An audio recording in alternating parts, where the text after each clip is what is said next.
PhilFo, Kirbs. album season. Yes, sir. Congrats, man. Thank you. It's always a milestone in an artist's life, not just career, to come out with an album. This is a beautiful one. It's fast moving. How many minutes? 22? 22 minutes and 22 seconds. Yeah, hey, on purpose, No. I'm sure. Oh, okay. No, that's just All right. how it played. In 22 minutes and 22 seconds, you said more than most artists can say in a lifetime, man. But it's a beautiful album. It's action-packed. It's something you should be proud of. Bro, I want to go track for track because by now, by the time you're seeing this, you will have heard PhilFo Maestro and you'll know what we're talking about. I want to go track for track. But before we do that, man, let's just talk about how the album came to be. And who let's get your thank yous and all that out the way. Let's hear how. Oh man, first and foremost, thank you to Chris Forte who mixed this album. This is the first time I've had anyone else really mix my music. I've always recorded myself. It was the best decision I could have made. The DIY artist taking himself off of the boards and all the other shit and just focusing on the art is a huge step. Do it, man. I know everyone's like, I want to be the Swiss Army knife. I want to do every part of it. Bro, why? Don't do that. The focus, that was my thing. You know, I was engineering, making beats. I was like, what I want to be known for is the writing. So I need to just lock in on that. And this is the result. So this album, it was really made in just two chunks. Like last year, there was an album, I was gonna drop an EP over the summer called Maestro. I just had some summer jams for it. Just stuff came up, didn't end up happening. So a couple songs. As like a follow up to the lies I told. I was still cooking, and I just had a bunch of stuff that fit the vibe. I don't remember what. I just kept cooking. Then that was like June, July last year. I made a bunch of songs. A couple of them made it here, and then I didn't make any songs like September until January. Literally like January 1st, it just all started coming out, and then the rest of the album got made in January, aside from one song that was February. All right, and let's give a little necessary life timeline too. Yeah, man. In the past year, my dad died. Which was in what month? January, very end of January. Okay. So the majority of this album, I thought the album was done before that happened, and then he died, and then there's one song that got made after that. You can probably guess which one. Great song. Yeah. So in the past year, my dad died, my grandpa died. I had almost 4-year relationship end, and a childhood dog got put down. Lots of loss. Yeah, man. And you found peace in the booth, right? More or less. This is the effort. In the moment. Yeah, right. This is processing it. This is moving forward. The thing with me, man, is there's so much negative, like, loss and stuff. It's like I have to be here though. Like, I have to do what I need to do, and it's like this stuff, like, since I turned 22, all of this has happened. So it's like 22 is the year like I actually became like a man or like an adult. Like this is, I was very much a child before this year. Some people are children far longer than 22, but I would agree you've jumped into the fire here with loss. But man, I think you should be commended. I think it's admirable. I think it's healthy to like find creation out of loss. Yeah. And I think that I definitely think that the people that you lost, and your dog too, they would all be very happy that you channeled your energy this way. And it's all of Gone Too Soon, the song, is a very fitting tribute, but the whole effort is also, so congrats on that. And that is a huge component of listening to this album. It'll take the experience to the next level if you understand that my guy is really going, he's really going through it, and you get. My guy's down bad right now. I mean, no, but you're not, man. You're winning. Yeah. You're winning.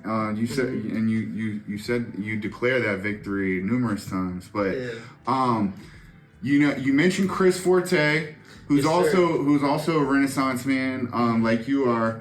Shout out to Chris, selfless, awesome music professional in many regards, but he engineered a lion's share of this. But he also has production credit, right? Chris produced "Take a Bag," banger. We'll get more into that because that song, and "Fly Fast." Both of those I love tremendously. But yeah, so he had a couple production credits on there, and he mixed that whole thing.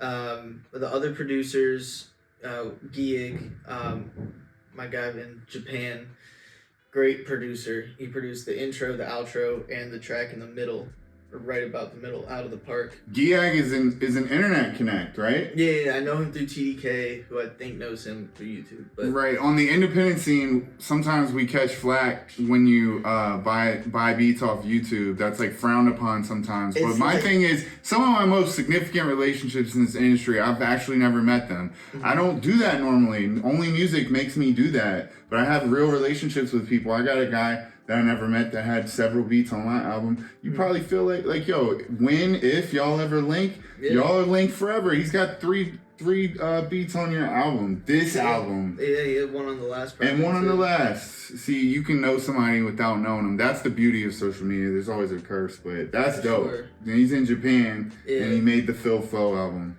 I love his beats. There's 3 on the album, bro, but like I've recorded over many of his beats. It's your guy. He's got you.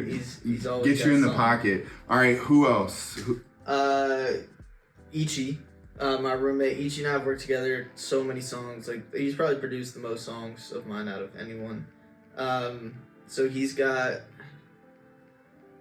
15501, 5050. I think that's it. I could be missing one.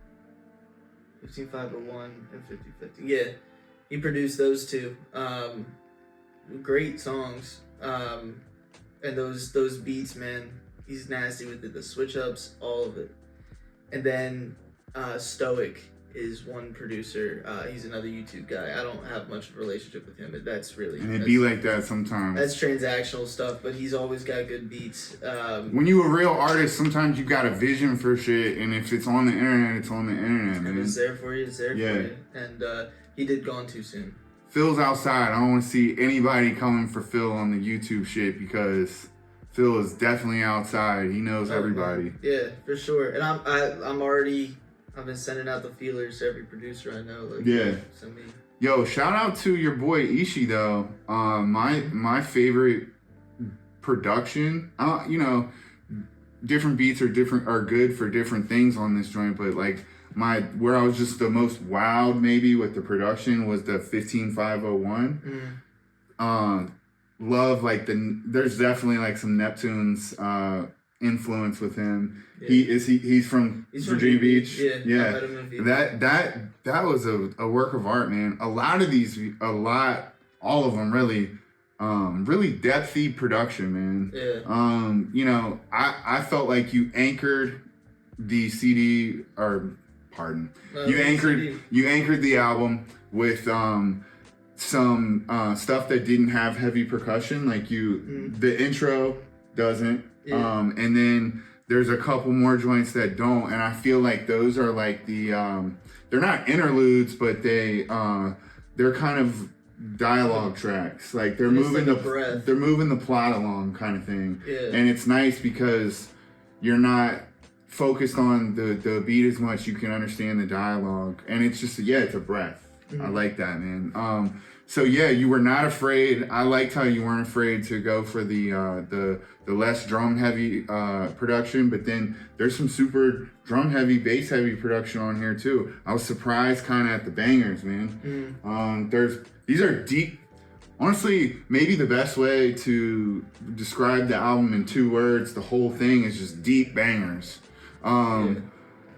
Again, aside from the ones with no bass and stuff, they're meant for something else. But the big songs are big songs, but you keep it deep, man. Yeah. And that's where you're at. It makes sense. It's authentic, man. I love it.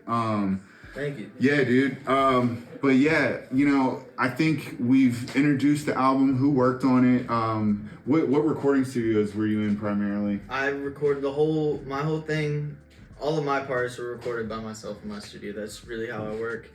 I did hit. There's a guy in VB Mega.